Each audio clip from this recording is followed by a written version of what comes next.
आपका बहुत बहुत दिल से स्वागत करती हूँ। स्वागत है, अभिनंदन। तो भाई बहनों को मैं ये बताना चाहूंगी कि डॉक्टर प्रीति बहन जो हैं वो बाबा की बहुत अच्छी बच्ची हैं और बहुत सेवाएं कर रही हैं। देखो बाबा जो बोलता है ना, डबल सेवा। आज की मुरली में जैसे बाबा ने विदेशी भाई बहनों के लिए बोला है, तो आप डबल सेवा करती हैं, रूहानी भी और जिस्मानी भी, है ना। डॉक्टर हैं तो बाबा ने आपको डबल डॉक्टर बना दिया, है ना। जिस्मानी डॉक्टर तो पहले से थे ही, लेकिन अभी रूहानी डॉक्टर भी बन गए। और हॉस्पिटल में रह करके आप जो भी पेशेंट आते हैं तो बहुत अच्छे से दिल से उनकी सेवा करते हैं। और जो भी आप पेशेंट को अटेंड करते हैं वो आपसे खुश होकर के जाते हैं। मेरा भी उसमें अनुभव है कुछ विशेष।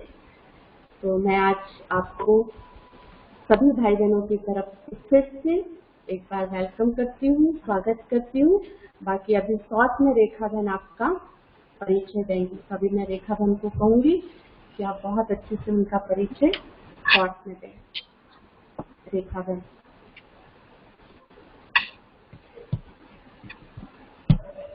ओम शांति। सभी भाई बहनों को, डॉक्टर प्रीति जैन को Om Shanti, good morning. Doctor प्रीति जैन कैंसर सर्जरी में बहुत ही सक्सेसफुल नाम है।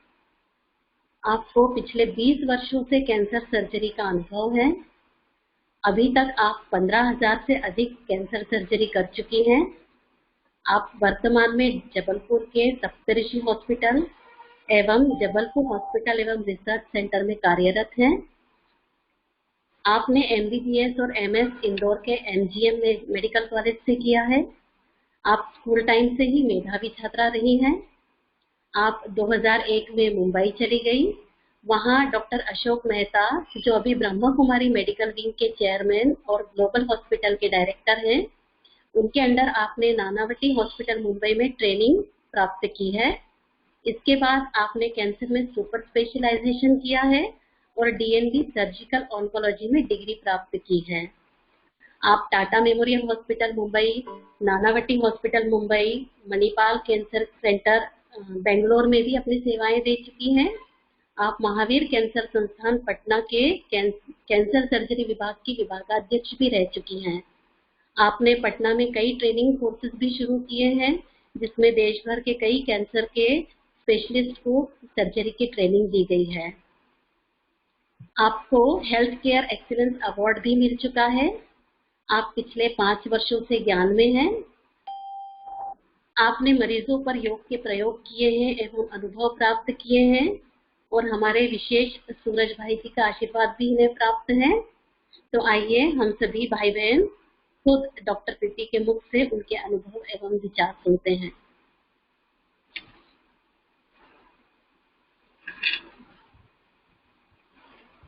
ओम शांति। आवाज आ रही है? आवाज कम है। आवाज सुनाई दे रही है?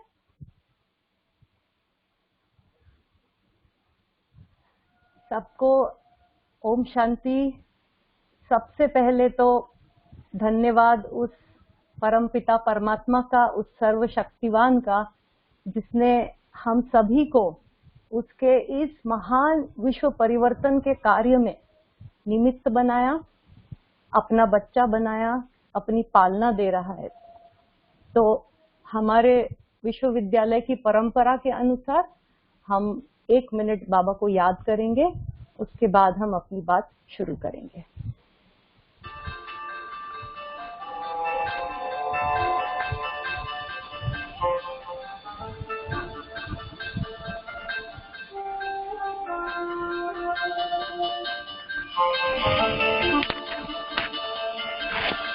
झलक तुम्हारी ओ प्यारे भगवन, पलक में भर के दिखा रहे हम, फलक से हम यही गा रहे, कराने वाला करा, करने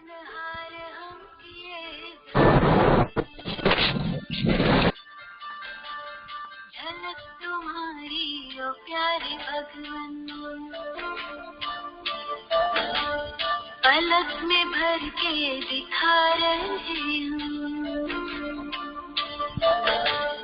पलक से हम यही गा रहे,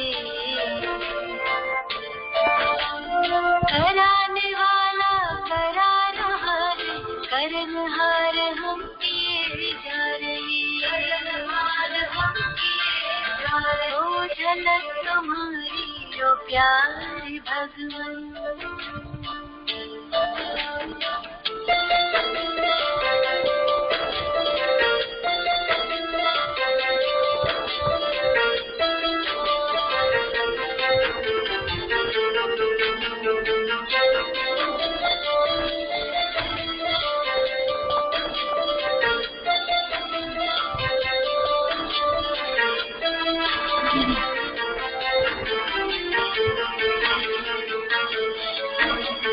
करन करावन हार तुम्ही हो, तुम्ही तो करते तुम्ही कराते, बने हैं हम तो निमित्त केवल, हम अपनी उंगली पर लगाते,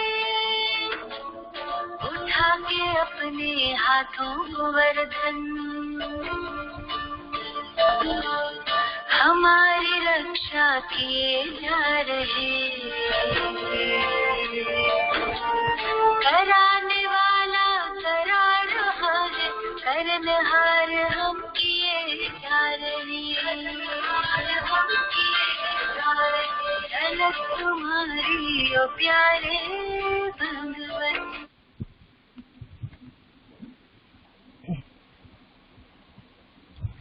ओम शांति। प्रीति दीदी का बहुत बहुत शुक्रिया। प्रीति दीदी जो आपको इतनी सुंदर पालना दे रही हैं, इतने प्यार से सबको निमित्त बनकर पढ़ा रही हैं, उनका बहुत बहुत धन्यवाद जो मुझे अपने इस सुदामा नगर सेंटर से जोड़ा और मुझे अपनी बात करने का, अपने अनुभव शेयर करने का ये मौका दिया। शुक्रिया रेखा बहन को।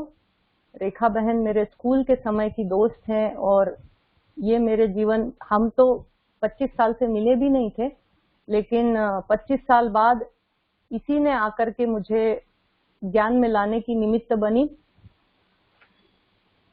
आवाज कम आ रही है, सब बोल रहे हैं। अभी अब आवाज ठीक है? हाँ ठीक है, अब ठीक है। ओके, तो यही रेखा बहन निमित्त बनी मुझे ज्ञान में लाने के लिए, और अब भी मैं लगातार इनके संपर्क में बनी रहती हूँ। जब भी स्थिति डावाडोल होती है तो यही एक ज्ञानी आत्मा है जो मुझे हाथ पकड़ के अक्सर सहयोग करती है और मेरी स्थिति सुधारने में बहुत मुझे मदद मिलती है। बात करनी है आज के परिप्रेक्ष्य की, वर्तमान। तो वर्तमान में हम देख रहे हैं कि पिछले 4 महीनों में हम लोगों का जीवन कैसे बदला है। कैसे हम पहले जो हर रोज बाहर जाते थे, सैकड़ों लोगों से मिलते थे, बाहर घूमना फिरना, पार्टी करना सब चलता था, और अचानक से एक स्टैंड स्टिल पे आ गया। लोगों के जीने का तरीका बदल गया। कई लोग हैं जो कष्ट में भी हैं, जिनकी जॉब चली गई। जो लोग छोटे काम करते थे उनको बहुत दिनों बहुत तकलीफ भी रही। एक अजीब सा डर, चिंता, भय का वातावरण चारों तरफ हम देख रहे हैं। हर एक को डर है कि कहीं ये बीमारी हमें ना हो जाए, क्योंकि एक वैश्विक महामारी बन चुकी है। कई लोगों ने अपनी देह छोड़ दी है इसी बीमारी के चलते। तो एक अजीब सा भय, चिंता और बेचैनी का वातावरण चारों तरफ व्याप्त है। लेकिन मैं कहूंगी कि ये जो समय आया है, ये जो पिछले 4-5 महीने से जो समय चल रहा है, जो कि कोरोना की वजह से जो भी विश्व में हुआ है, मुझे तो लगता है कि संगम युग में इससे सुंदर समय ब्राह्मणों के लिए नहीं आएगा दोबारा। ये बाबा ने एक हमको रिहर्सल करवा दी, हमको सोते से जगा दिया। कई ऐसे थे जो अपना निश्चय खो बैठे थे कि बाबा तो कहते ही रहता है, इतने सालों से सुन रहे हैं कि विनाश होगा, ऐसा समय आएगा, वैसा समय आएगा। ऐसा तो कुछ होता नहीं है, लाइफ तो ठीक ही चल रही है, चलो कभी उठे कभी नहीं उठे, कभी अमृत वेला किया नहीं किया, कभी थोड़ा बहुत इधर उधर खाने में आ गया, तो चलो कोई बात नहीं, बाबा ने इतनी तो छूट दी है कि हम कभी कभार ये कर सकते हैं। थोड़े हम सब भी, हम में से कई अलबेले हो गए थे, मैं स्वयं अपनी भी बात कर रही हूँ इसमें, कि हम भी थोड़े ढीले पड़ गए थे, थोड़े अलबेले चल रहे थे, कंफर्ट जोन में चल रहे थे कि ठीक है जो चल रहा है वो ठीक ही है। लेकिन ये जो एपिसोड आया जीवन में कि ये कोरोना महामारी आई, लॉकडाउन हुआ, एक जीवन की अनसर्टेनिटी के ऊपर इम्परमानेंस के का जो हमने एक झलक देखी कि पता नहीं कल क्या हो, ये चीज ने हम ब्राह्मणों को तो बहुत अच्छे से जगा दिया। सेवाएं भी खूब बढ़ी, जैसे दीदी अभी सेंटर से क्लासेस करा रही हैं, ऐसे हर जगह हर सेंटर पे बहनों ने बहुत अच्छी तपस्या करने के लिए प्रेरणाएं दी हैं, बहुत अच्छी क्लासेस कराई हैं। तो सभी ब्राह्मणों का मुझे लगता है उमंग उत्साह इस समय बहुत अच्छा बढ़ा है।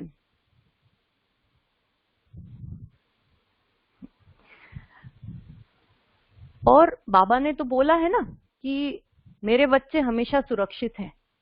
बाबा ने हमको सारी वो शक्तियां दे दी हैं जिसको ले करके साथ में, जिसको हम अपने अंदर डाउनलोड कर ले तो हम इस कोरोना वायरस से सुरक्षित रह सकते हैं।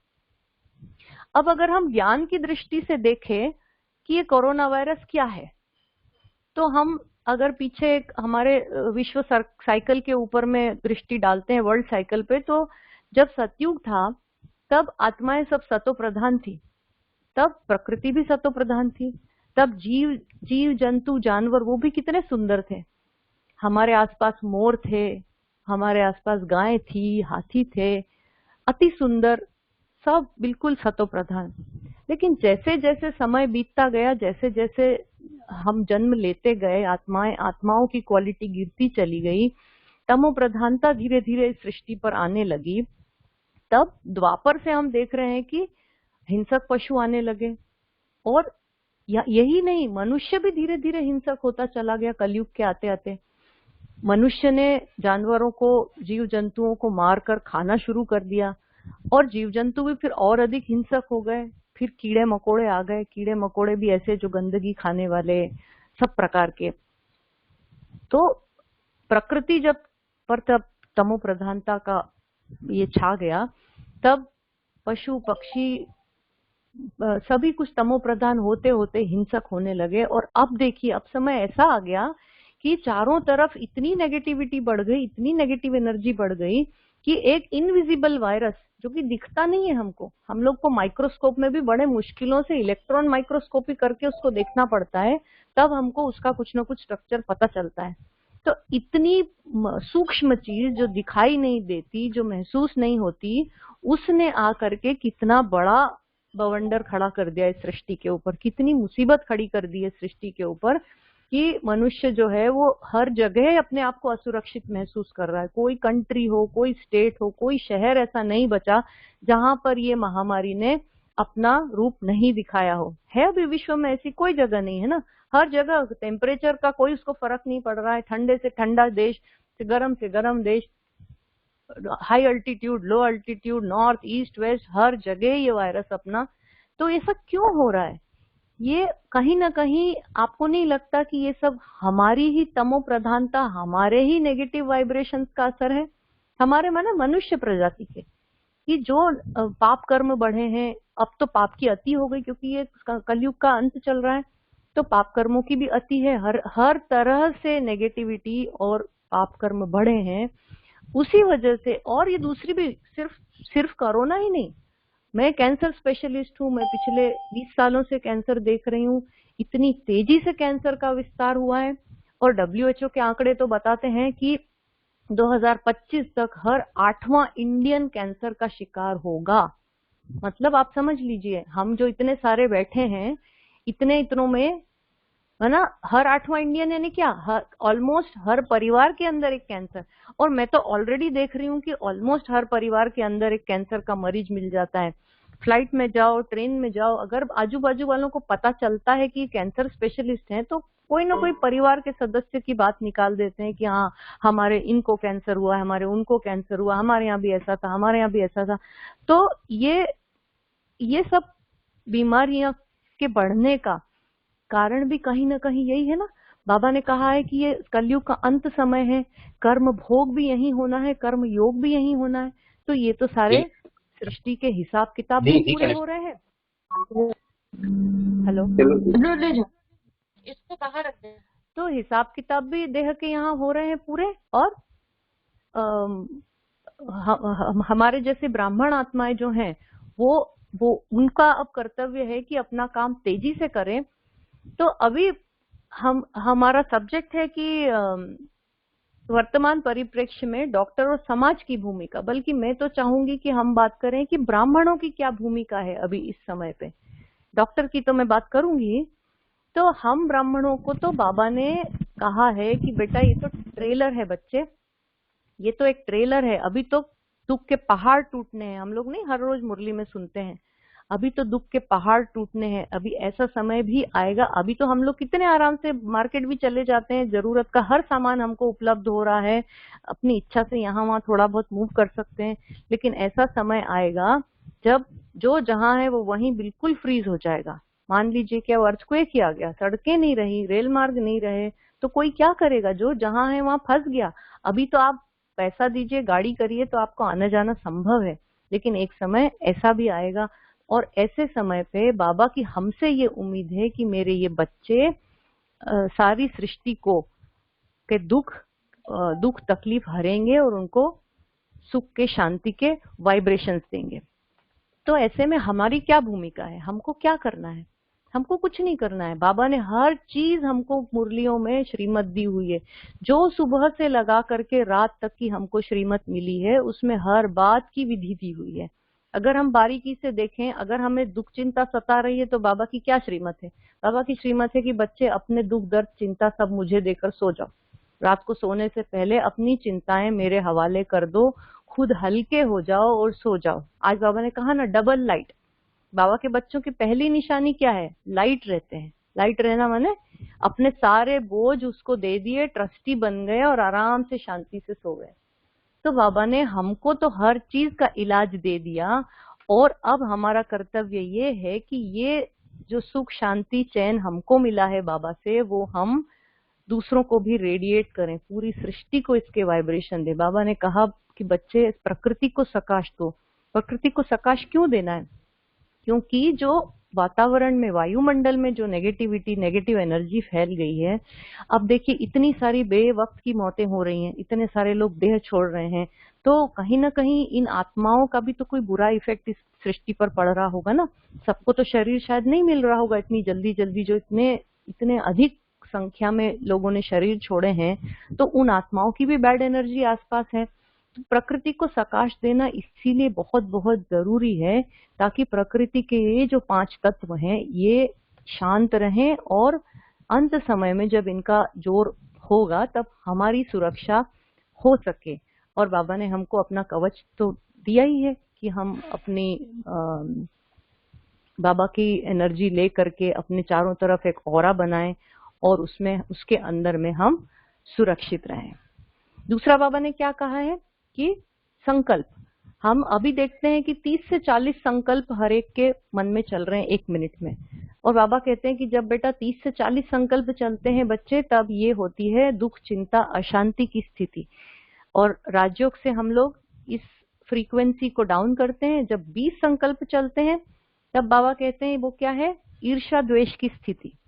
इसको हम और अपनी योग बल से कम करते हैं। ये जब 10 पे आ जाते हैं तो आत्मा के जो 7 गुण हैं वो हमारे से रेडिएट होने लगते हैं, हमारे चेहरे से, हमारे ऑरा से लोगों को वो सुख, शांति, प्रेम, आनंद की अनुभूति होने लगती है कि जहां हम चले जाएं वहां पर एक पॉजिटिविटी का ऑरा क्रिएट होता है, एक अलग तरह का वातावरण, वायुमंडल क्रिएट होता है।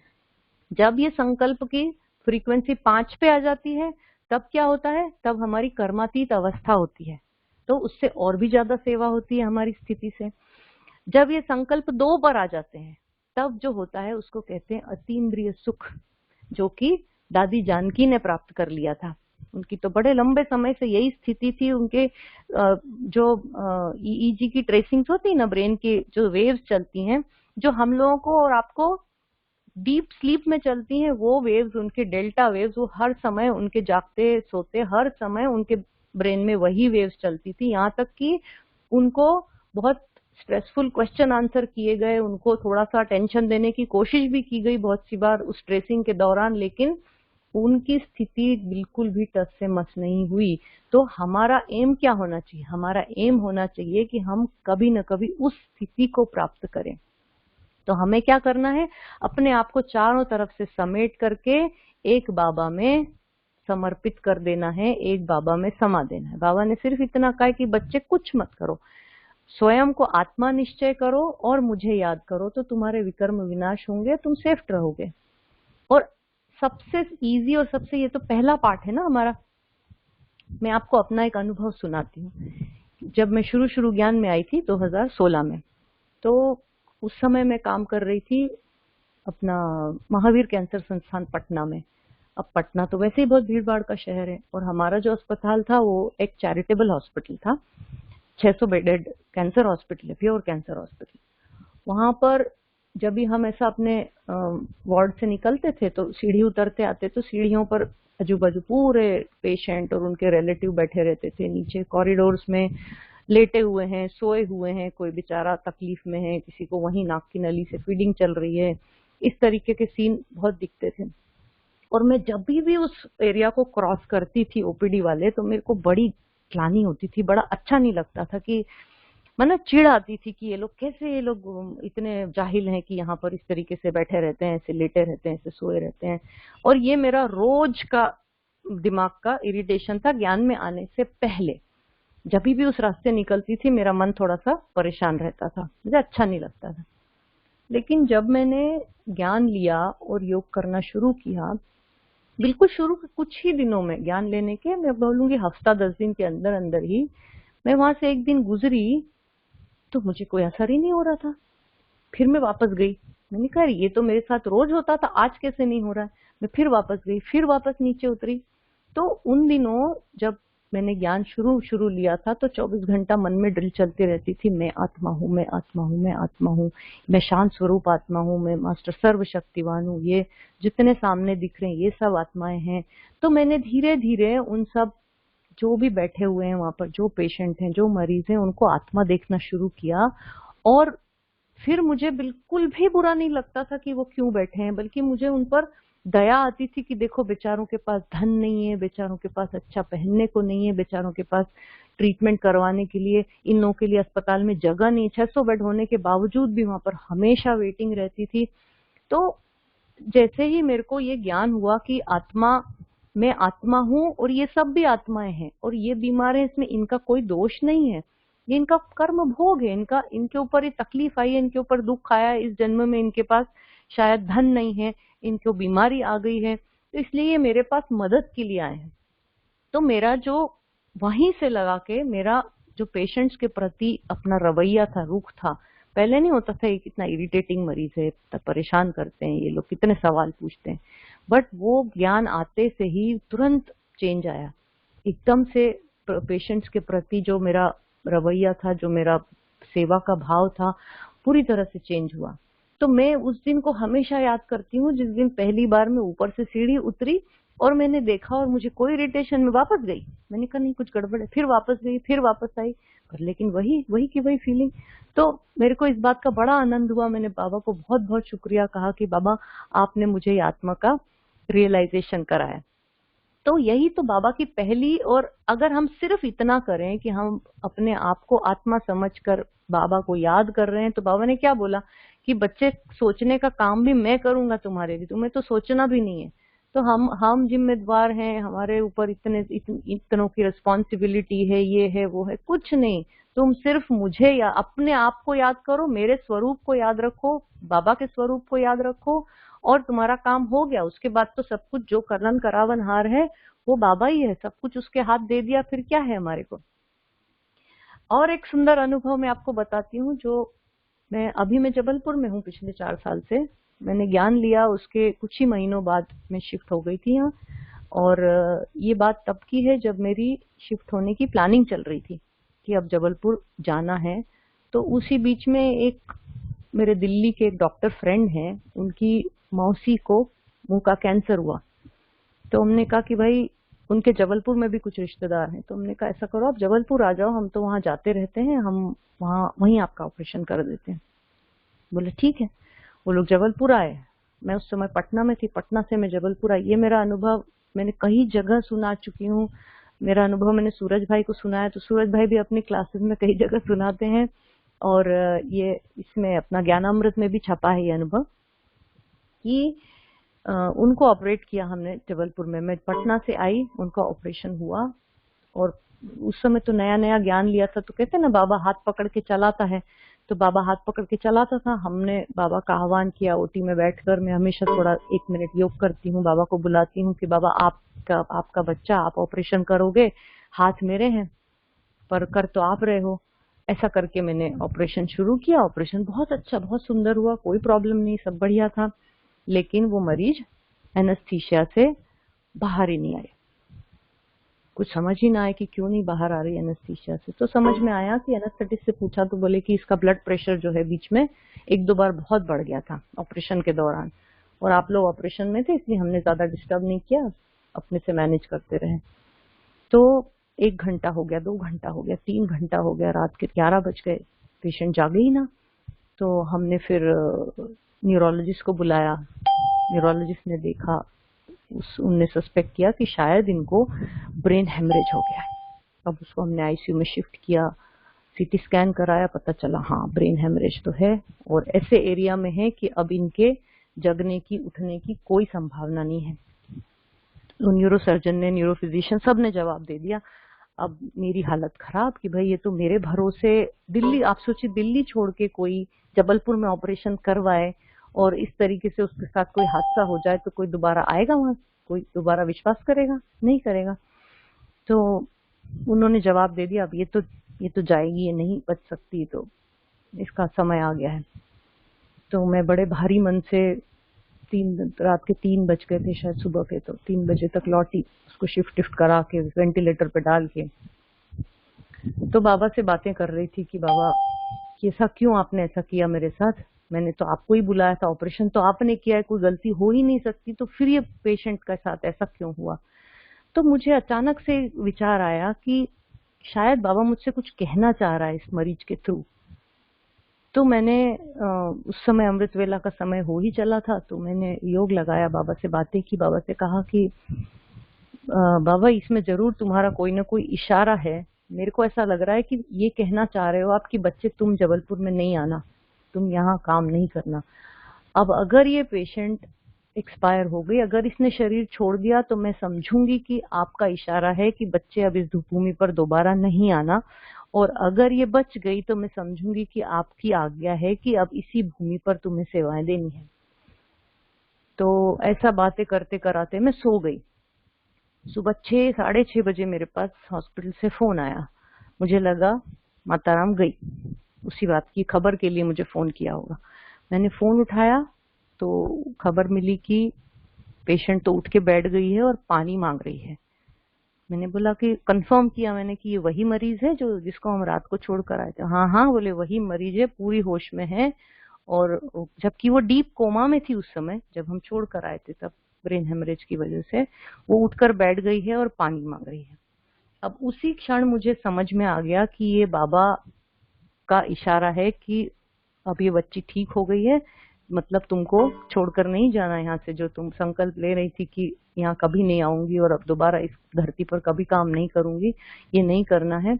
और वो पेशेंट में गई, मैंने उसका ट्यूब निकाली, उसको पानी पिलाया, और वो पूछने लगी कि मुझे यहाँ क्यों रखा है, मुझे तो घर जाना है। तो और अब वो पेशेंट बिल्कुल ठीक है, वो दिल्ली में है, जॉब करती है, शी इज अ टीचर, पढ़ाती हैं, रेगुलर अपना सारा कुछ करती हैं।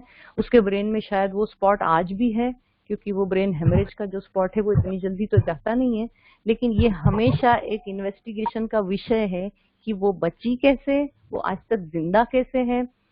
साइंटिस्ट तो इस बात को कभी भी समझ नहीं पाएंगे, ना प्रूव कर पाएंगे, लेकिन हम और आप इस बात को समझ सकते हैं कि बाबा का अगर उसमें हाथ था तो ये जरूर संभव है और ये हो ही सकता है। ऐसे कई एक अनुभव मुझे हमेशा हुए। देखो, अगर अपन दिल से कोई चीज छोड़ देते हैं ना बाबा के ऊपर, तो बाबा अपने हिसाब से उसको ठीक कर देता है, अपने हिसाब से एकदम अलग ही ढंग से। आपने सोचा भी नहीं होगा ऐसा एंगल आ जाता है, आप सोच भी नहीं सकते हैं।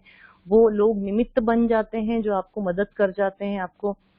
ऐसी एक बार की बात है कि सवेरे से ऑपरेशन चल रहा था और दोपहर के 2 बज गए, मुझे दूसरा ऑपरेशन में जाना था और सुबह से खाया नहीं था। ब्रेकफास्ट सुबह 8 बजे किया, उसके बाद से खाया नहीं था, भूख लग रही थी और कम से कम 4 घंटे का अगला ऑपरेशन था और उस दिन हम अपना लंच लाना भूल गए।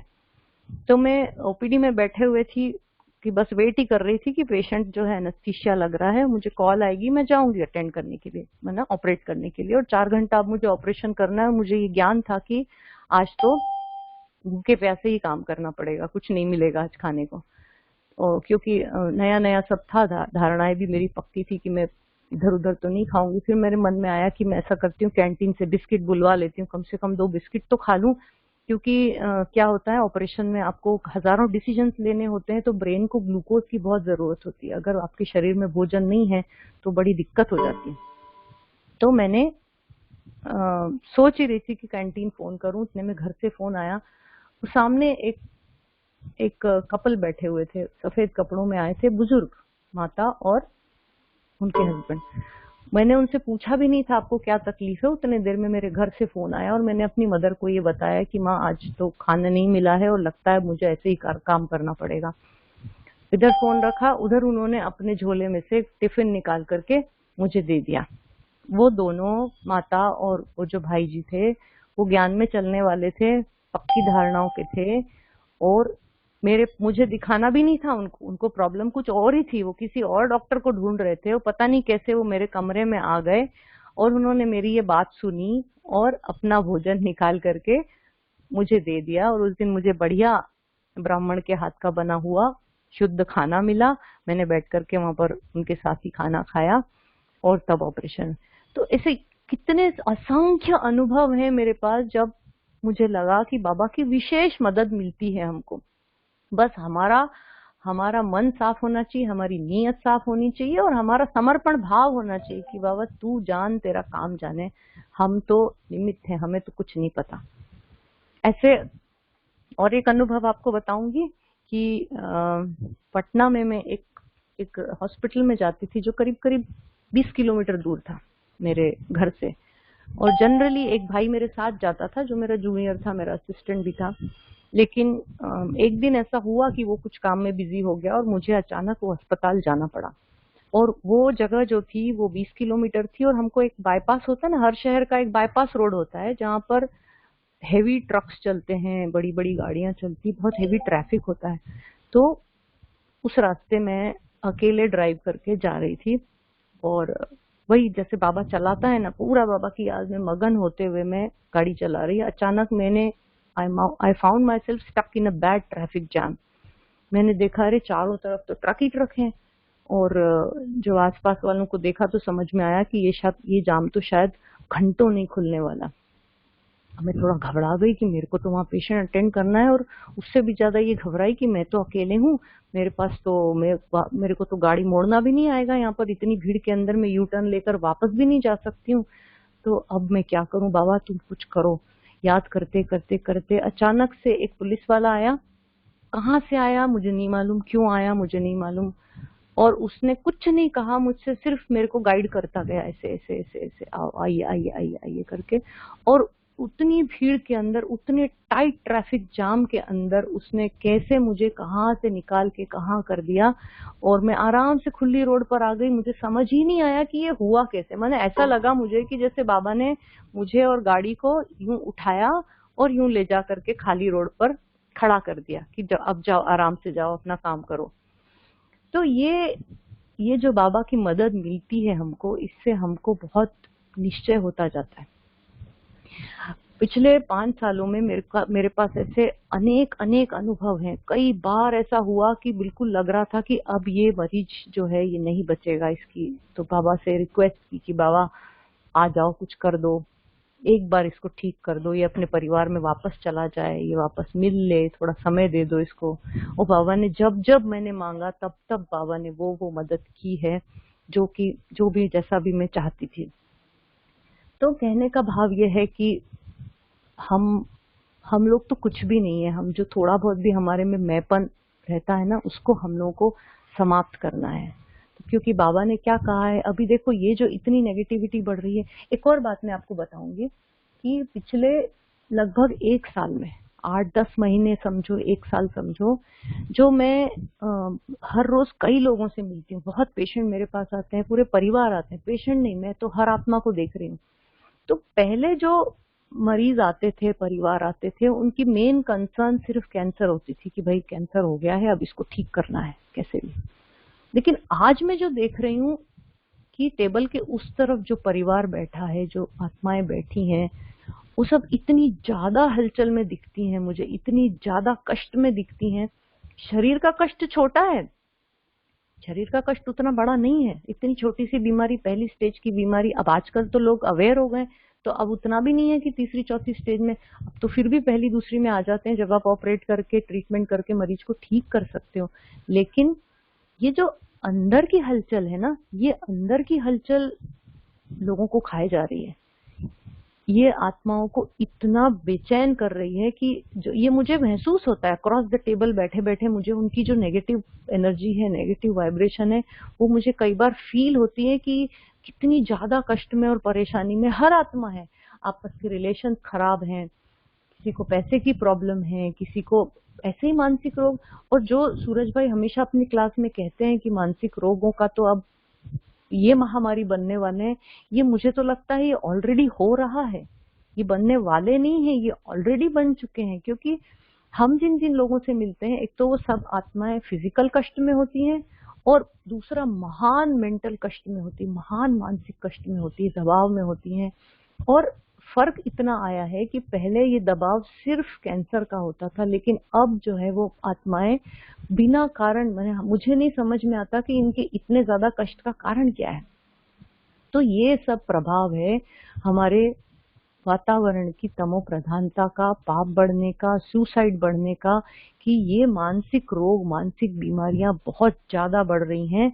तो हम ब्राह्मणों का अब जो है इस सृष्टि का, बाबा कहते हैं ना कि सारा मदार मेरे बच्चों पर है। अब तुमको देवता बनकर, देवी देवता बनकर इन लोगों के दुख तकलीफें दूर करनी है। और अब वो एक्चुअली वो समय आ चुका है जब हमको अब अपने पूरे स्वरूप में आ जाना चाहिए तेजी से।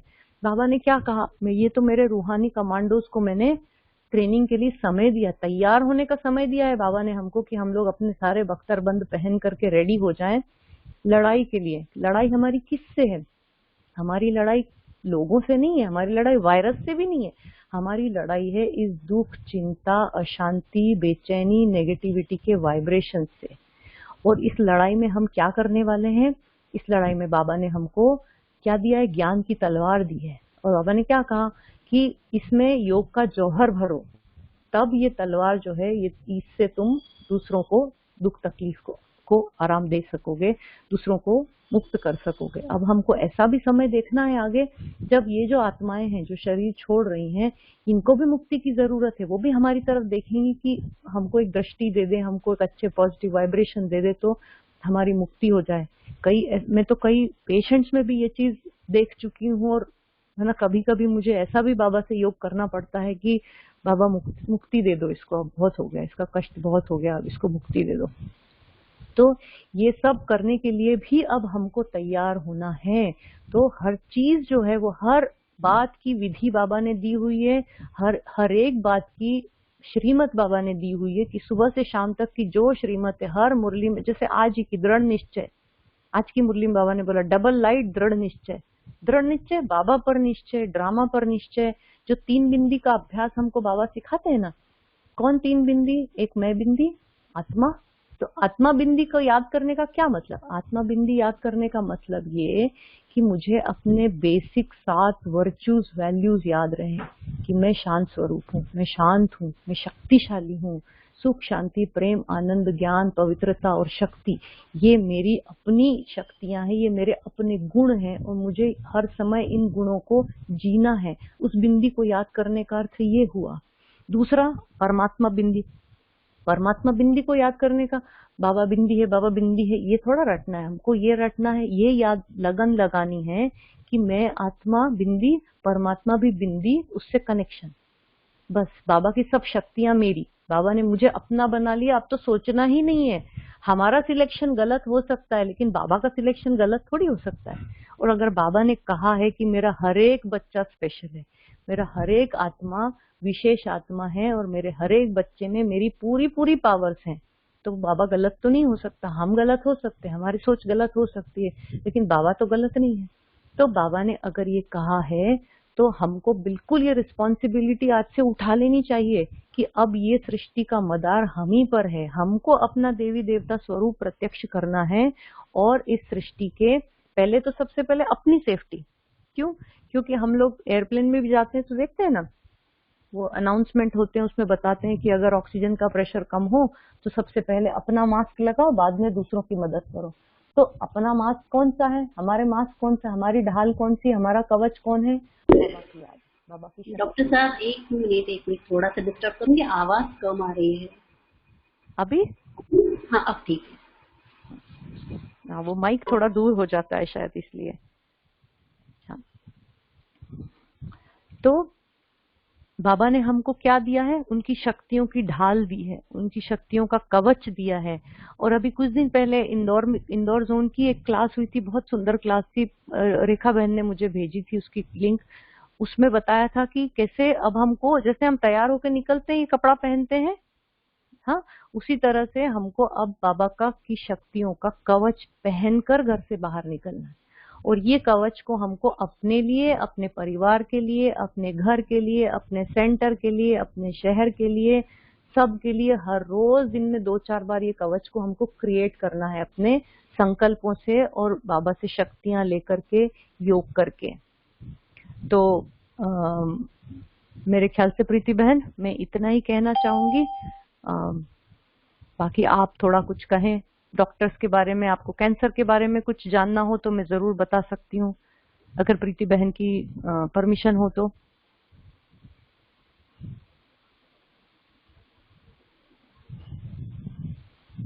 हेलो, मेरी आवाज आ रही है? चलिए, समय है 5 मिनट हाँ, का समय, शॉर्ट में। नहीं, आप बताइए, भले कैंसर के बारे में भी आप बताइए, क्योंकि है ना, ये बीमारी भी बहुत चल रही है, तो भाई बहनों को भी अनुभव होना चाहिए कि उसकी निशानी क्या होती है। हाँ, और क्या परहेज करना चाहिए, मतलब थोड़ा सा जिस तरह से आपका अनुभव है तो आप जरूर शेयर करिए, है ना जी।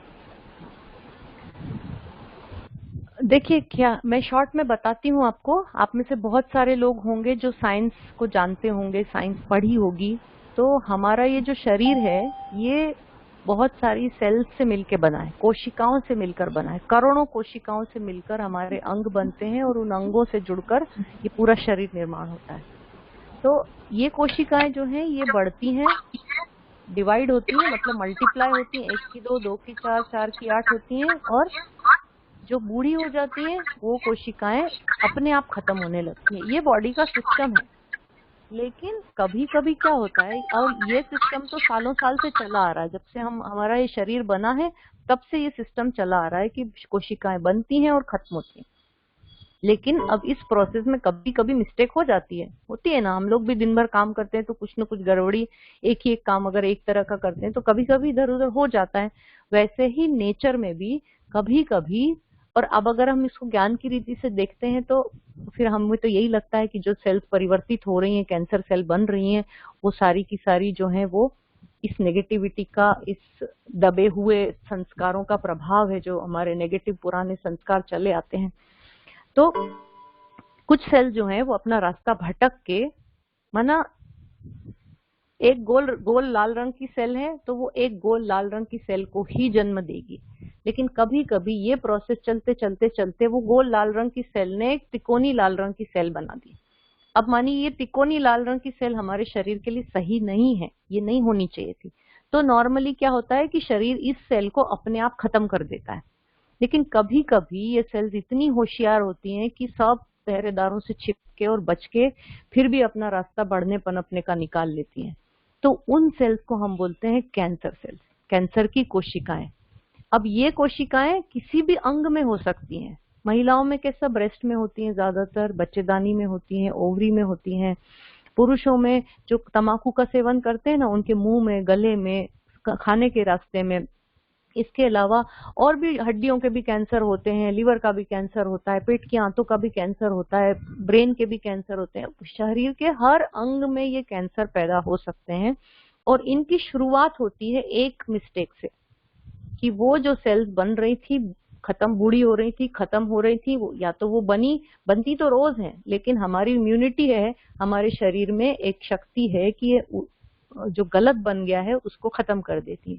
तो एक तो हमारी इम्यूनिटी डाउन है, यही नेगेटिविटी की वजह से शरीर की इम्यूनिटी डाउन है, तो वो इनको पहचान नहीं पाता, इन कोशिकाओं को खत्म नहीं कर पाता, तो ये पनपने लगती।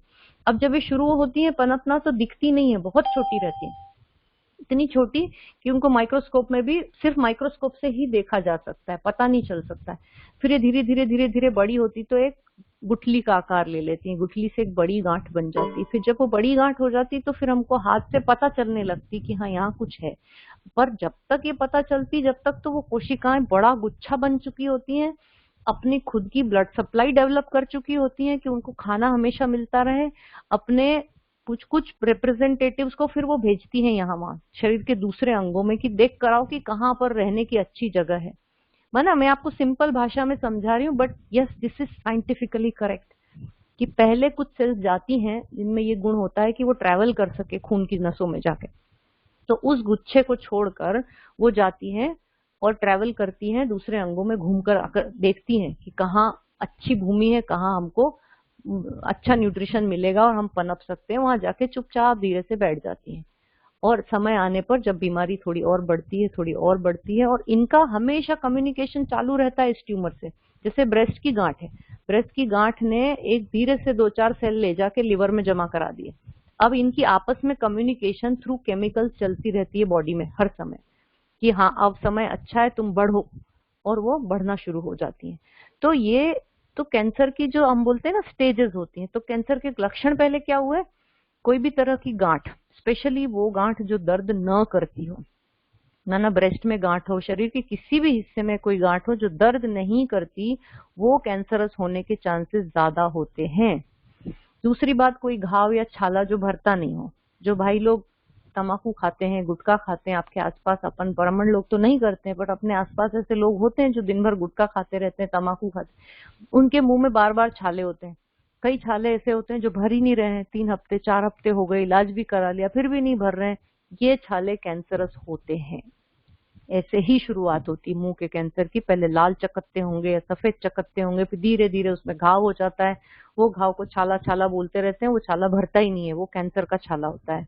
फिर शरीर के किसी भी हिस्से से एबनॉर्मली ब्लीडिंग होना, जैसे खांसी में खून आना, उल्टी में खून आना, लैट्रिन में खून होना, या फिर माहवारी में अत्यधिक खून जाना, ये सब जो है, पेशाब में खून जाना, ये सब लक्षण कैंसर के हो सकते हैं। फिर बिना कारण भूख न लगना, बिना कारण वेट लॉस होना, बिना कारण का वजन घट रहा है, भूख नहीं लग रही है, ये भी कैंसर के लक्षण हो सकते हैं। लैट्रिन जाने की आदतों में परिवर्तन होना, ये सब मैं आपको जनरल नॉलेज के लिए इसलिए बता रही हूँ कि हर एक को पता होना चाहिए। अब जो ये आंकड़े बता रहे हैं कि भाई हर परिवार में कैंसर होने की संभावना है, तो फिर क्यों ना हम पहले से सचेत रहें, अपने को भी अपडेटेड रखें, अपने परिवार वालों को भी बता के रखें कि भाई ऐसी कोई चीज हो तो तुरंत हमको चेकअप कराना है। आवाज में परिवर्तन होना, आवाज अचानक से गला बैठ जाना, और वो गला बैठा ही रहना, कभी ठीक ही नहीं होता है, वो 3 हफ्ते 4 हफ्ते ट्रीटमेंट हो गया, ठीक नहीं हो रहा है, तो ये वोकल कॉर्ड्स की, वॉइस बॉक्स की कैंसर का लक्षण हो सकता है। खाना गुटकने में तकलीफ होना, ये भी कैंसर का लक्षण है। लैट्रिन जाने की आदतों में परिवर्तन होना, पहले दिन में 1 ही बार जाते थे, अब दिन में 5 बार जाना पड़ता है, फिर भी लगता है पेट साफ नहीं है, ये भी। फिर पहले डेली जाते थे, अब ऐसा हो रहा है कि 2 दिन 3 दिन बाद हमको जाना पड़ रहा है, नहीं हो रहा है, कॉन्स्टिपेशन है, बहुत ज्यादा पेट फूल रहा है, ये भी कैंसर का लक्षण है।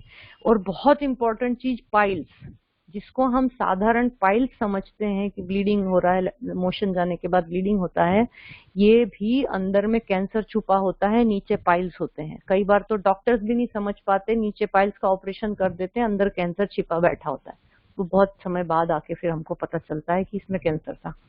तो जरूरत सिर्फ इतनी है कि हम ये जानें कि ये लक्षण हो सकते हैं। अब हम लोग स्टेजेस बहुत सिंपल है। शुरुआती स्टेज में ना एक छोटी सी गांठ है, एक ही हिस्से में है।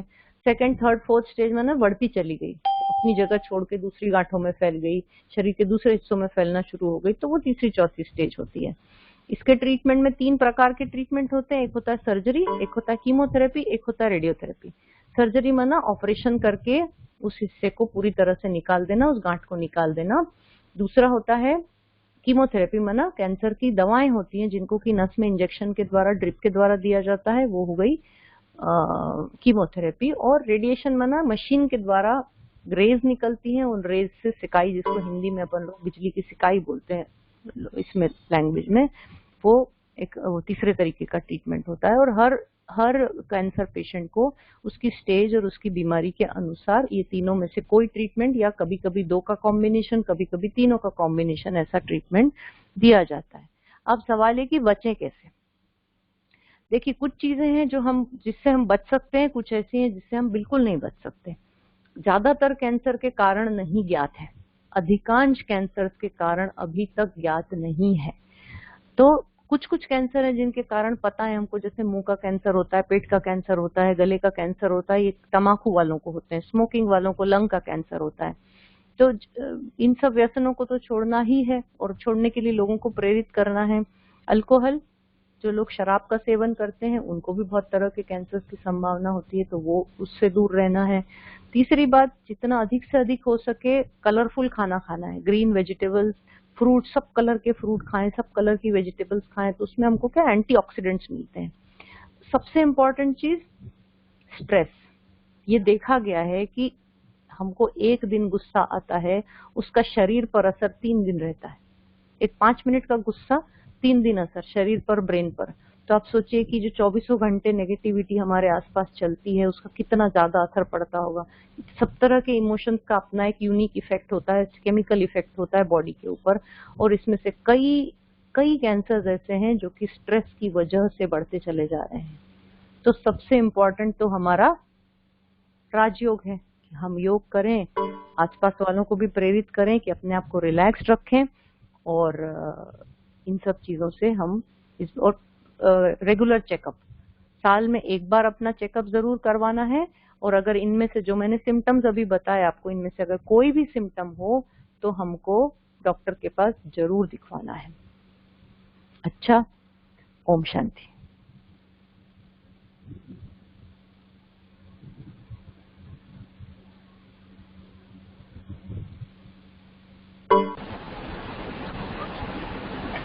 बहुत बहुत थैंक्स प्रीति बहन आपका। देखो, आपने इतना अच्छा टाइम दिया सभी भाई बहनों के लिए। आपकी व्यस्त लाइफ होते हुए भी आपने टाइम निकाला, तो मैं सभी को कहना चाहूंगी, सभी भाई बहनों को, कि आप सभी भी अपना वीडियो ऑन कर लें और एक हाथ की ताली बजा करके डॉक्टर प्रीति बहन को अपनी उपस्थिति दर्ज कराएं, सभी भाई बहन। क्योंकि देखो, आप सभी के लिए उन्होंने टाइम दिया। आप आवाज अपनी कभी जो म्यूट पे किया हुआ है ना, मैंने इसको बंद रखी, केवल वीडियो ऑन करना है, केवल अपना वीडियो ऑन करेंगे सभी भाई बहन। क्योंकि ये अगर आप अपना ये स्पीकर ऑन करेंगे ना, तो फिर ठीक से मतलब आवाज बहुत ज्यादा हो जाएगी। तो इसलिए केवल अपना वीडियो ऑन कर लें सभी लोग। वहां से सभी भाई बहन अपने वीडियो ऑन करें, सिर्फ वीडियो ऑन करना है ना। और देखो, आप कितने सभी भाई बहने लकी हैं, भाग्यशाली हैं, जो आपको इतनी सुंदर सुंदर क्लासेस मिल रही हैं। तो मैं समझती हूँ कि आप सभी भाई बहनों को भी बहुत अच्छा लगा होगा डॉक्टर प्रीति बहन से मिलकर के। तो आप सभी एक हाथ की ताली बजाएंगे तो मैं समझूंगी कि आपको बहुत अच्छा लगा है, और आप सबसे डबल भी मिलेंगी, है ना। इसलिए आप सभी भाई बहन अपने वीडियो ऑन करेंगे। दीदी मैं एक बात बोलना चाहूंगी, आज हमारे बीच में भोपाल से डॉक्टर शिवानी जो होम्योपैथी डॉक्टर हैं वो भी जुड़ी है हमारे बीच में, तो हमारे सेंटर की तरफ से उनका भी स्वागत है। नमस्ते अच्छा, दीदी। नमस्ते, ओम नमस्कार। शांति। ओम शांति। आपका भी ओम बहुत शांति। बहुत थैंक्स, बहुत बहुत शुक्रिया और वेलकम आपका भी बाबा के घर आपको में। भी थैंक यू। ओम आपको शांति। भी मैंने ओम शांति। देखा तो मेरे को बहुत अच्छा लगा। बहुत बहुत थैंक्स धन्यवाद आपका। मैं कुछ बोलना चाहती हूँ प्रीति दीदी के लिए, आप दोनों दीदियों के लिए, रेखा दीदी के लिए। मुझे 2 मिनट कुछ शब्द बोलने के लिए जरूर मौका दिया जरूर जाए। जी जी बिल्कुल जरूर बोलिए। सर्वप्रथम ब्रह्मा कुमारी सुदामा नगर सेंटर में आपके पास आ चुकी हूँ दीदी, आपसे रूबरू भी हो चुकी हूँ और रेखा बहन का धन्यवाद देना चाहती हूँ कि जो उन्होंने मुझे ज्ञान में लाया। और फिर उसके बाद डॉक्टर प्रीति जो मेरी स्कूल लाइफ से कुलीग रह चुकी हैं और ब्रह्मा कुमारीज में होने के नाते वो मेरी फिर दोबारा साथी जुड़ चुकी हैं, इसलिए मैं उनको और दोबारा धन्यवाद देना चाहती हूँ। इतना सुंदर उन्होंने हमसे ज्ञान साझा किया और चूंकि मैं भी ज्ञान में हूँ और मेडिको होने के नाते भी जो उन्होंने इतनी महत्वपूर्ण जानकारी हमसे शेयर की और लोगों को अवेयर कराया कैंसर के लिए भी और राजयोग से भी, तो उसके लिए पुनः धन्यवाद देना चाहती हूँ। आप सभी को बहुत बहुत सुंदर वर्णन किया हुआ और हम सभी के लिए रोज ज्ञान में आने वाली चीजों के लिए हमको इससे अनवक्त करवाया, इसके लिए पुनः धन्यवाद करती हूँ। ओम शांति। आप सभी का बहुत बहुत धन्यवाद। मुझे बहुत अच्छा लगा आप सबको देखकर, आप लोगों के बीच में आकर के। और एक बार फिर प्रीति दीदी का बहुत बहुत धन्यवाद जो मुझे अपने सेंटर से जोड़ा। रेखा बहन, शिवानी बहन हमेशा ये मेरे साथी हैं और रहेंगे, और बहुत बहुत धन्यवाद आप सभी का। आपका भी बहुत बहुत थैंक्स। देखो आपने भी अपना टाइम निकाल करके हमें समय दिया और सुना, और डॉक्टर जैन का भी बहुत बहुत थैंक्स, इतना अच्छे तरीके से, है ना, क्योंकि बाबा के बच्चे भी हैं और हम सभी बाबा के बच्चे हैं, तो बाबा के ज्ञान को लेकर के आपने जो सभी भाई बहनों के लिए अपने अनुभव शेयर किए, ये प्रैक्टिकल अनुभव है जो बाबा हम सभी बच्चों को कराता है। लेकिन आप तो हमसे भी बड़ी सेवा कर रहे हैं, हम तो सेवा कर ही रहे हैं, हम तो सिर्फ रूहानी सेवा कर रहे हैं, लेकिन आप तो डबल सेवा कर रहे हैं, रूहानी और जिस्मानी। और भगवान बोलते हैं ना कि भगवान जो है वो तो भगवान है, शिव बाबा तो है ही, लेकिन दुनिया में लोग बोलते सेकंड गॉड जो होता है ना वो डॉक्टर होता है जो पेशेंट को बचाता है। तो बाबा तो हर मुरलियों में हमें ये शिक्षा देता है कि जब हम किसी भी व्यक्ति के सामने आते, किसी भी आत्माओं के सामने जब आते हैं, तो हमारा चेहरा और चलन जो है वो बहुत सेवा करता है। तो कोई भी डॉक्टर से जो है वो जब पेशेंट को अटेंड कर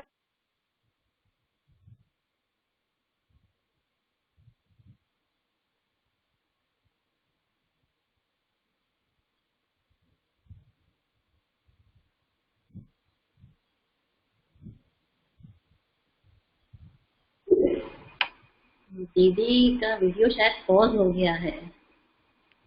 हाँ, हैंग हुआ। मैं पूरे सभी भाई बहनों को भी धन्यवाद देना चाहूंगी कि उन्होंने इतना पेशेंस रखा, सुना और दीदी थैंक यू। रेखा बहन आपका थैंक यू, दोनों दीदियों को थैंक यू, डॉक्टर दीदियों को थैंक यू। बहुत सुंदर क्लास कराई है आपने, थैंक यू वेरी मच। रेखा बहन आपको डबल पुण्य मिलेगा। अरे आपको डबल पुण्य। तो डॉक्टर दीदी को आप ज्ञान में लाए, बहुत बढ़िया। सुदामा नगर सेंटर पर वेलकम है आप दोनों का। सुदामा नगर सेंटर पर लेके आइए वापस एक बार तो, है ना रेखा दीदी? जैसी अपनी प्रीति दीदी है वैसी प्रीति दीदी जैसी स्नेही हमारी डॉक्टर दीदी मिली हमको। और शिवानी दीदी आप भी आइए। Thank you so much. मैं सुभाष भाई को बोलूंगी कि वो दीदी से पूछ के मीटिंग एंड करें या क्या करना है, वो थोड़ा एक बार। रेखा बहन शिवानी दीदी जो है ना अपनी उनकी क्लास कराइएगा, और अभी आगे दीदी एक बार क्लास और करवाइएगा। अच्छा प्रीति, डॉक्टर प्रीति जैन की एक बार और करवाइएगा, और शिवानी आई है उनकी भी एक बार जरूर क्लास रखिएगा संडे को। हाँ, डॉक्टर शिवानी की क्लास भी रखवाएंगे अपन। हाँ, और प्रीति दीदी की एक बार और रखवाइएगा क्लास। उनकी भी बहुत अनुभव है डॉक्टर शिवानी। डॉक्टर प्रीति दीदी बिल्कुल। ये सब बाबा के बच्चे हैं और हम सब एक ही परिवार के हैं, बिछड़े हुए सब मिल गए यहाँ आकर के। बाबा ने कितनी फास्ट सेवाएं दे दी है लॉकडाउन में। अच्छा, तो मैं ये बोल रही थी, आप रेखा बहन का भी बहुत बहुत थैंक्स। रेखा बहन को तो मैं भूल ही गई, है ना। रेखा बहन का भी थैंक्स। और मैं ये बता रही थी कि जो पेशेंट होते हैं ना, पेशेंट, वो सेकंड गॉड जो है ना, वो डॉक्टर को ही मानते हैं। तो मैंने ये जो अनुभव सुने डॉक्टर प्रीति जैन के, तो बहुत अच्छा लगा करके, और बाबा के बच्चे बन गए। सबसे बड़ी बात तो देखो, जो डॉक्टर्स होते हैं ना, वो अगर बाबा के बच्चे हैं तो रियल में जो भी पेशेंट उनके सामने आएगा तो वो संतुष्ट होकर के जाएगा, और बाबा की भी स्पेशल उनके लिए ब्लेसिंग मिलती है, और बाबा के जो बच्चे डॉक्टर हैं वो भी स्पेशल उनको ब्लेसिंग देते हैं। तो डॉक्टर प्रीति जैन जो है, और हमारी वो जो बहन जुड़ी थी, क्या नाम है अपना, शिवानी बहन, है ना, लोग डबल सेवा कर रहे हैं। तो इसलिए मैं बहुत बहुत दिल से सभी भाई बहनों की तरफ से आपका बहुत बहुत थैंक्स करती हूँ, बहुत बहुत धन्यवाद देती हूँ कि आपने हमारा निमंत्रण स्वीकार किया और आप सभी भाई बहनों से मिले। इसके लिए आपका बहुत बहुत शुक्रिया। अभी हम 3 मिनट बाबा की याद में बैठेंगे, क्योंकि देखो आज की मुरली में भी, और उन्होंने जो एक पॉइंट बताई ना कि बाबा ने हमें चुना, अभी जो प्रीति बहन ने बात बताई ना कि बाबा ने हमें सिलेक्ट किया है, तो बाबा का जो सिलेक्शन है वो गलत नहीं हो सकता है, क्योंकि उसने चुना है तो मतलब हम कोई विशेष कौन है ना। और इतनी भीड़ में से बाबा ने हमें सिलेक्ट किया है, तो जरूर हर आत्मा में, हर बाबा के बच्चे में कोई ना कोई क्वालिटी है, और उस क्वालिटी को बाबा अपनी सेवा में यूज भी करता है, और सभी बच्चों की करता है। लेकिन प्रीति बहन को भी बाबा ने इसलिए शायद निमित्त बनाया है और अपना बच्चा बनाया, और आपसे इतनी सेवा बाबा दे रहे हैं। तो अभी हम 3 मिनट बाबा की याद में बैठेंगे सभी भाई बहने। आप अपना स्पीकर बंद कर लेंगे तो अच्छा रहेगा।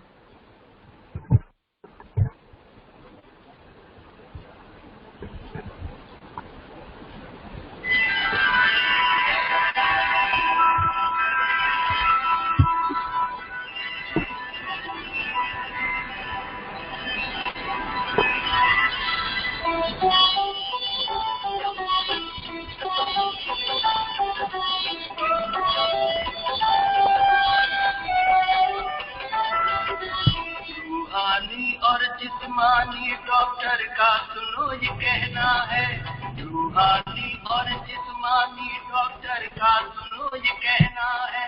छोड़ो नशीली चीजें अगर संसार में सुख से रहना है, छोड़ो नशीली चीजें अगर संसार में सुख से रहना है।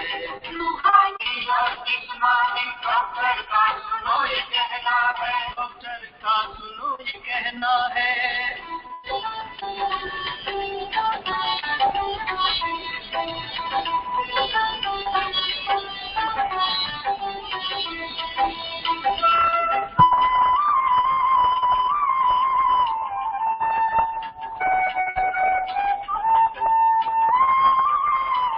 सबसे कड़ी बीमारी कहलाती देह अभिमान, कहलाती देह अभिमान। इसमें फंस कर हर मानव होता है परेशान, इसमें फंस कर हर मानव होता है परेशान।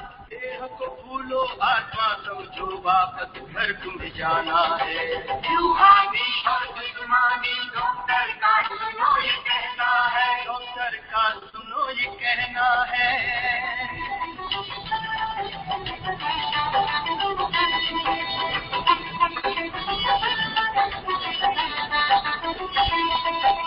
काम क्रोध मत लोभ छोड़ो, इसको क्यों अपनाते हो, क्यों अपनाते हो। इसके कारण जन्म जन्म तुम रोग शोक दुख पाते हो, इसके कारण जन्म जन्म तुम रोग शोक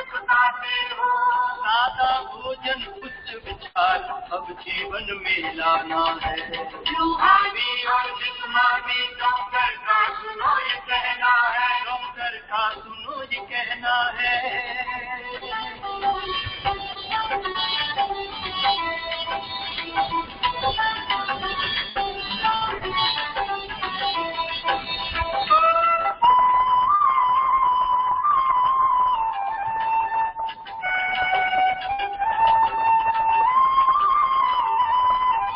संग दोष में आकर जीवन को ना बर्बाद करो,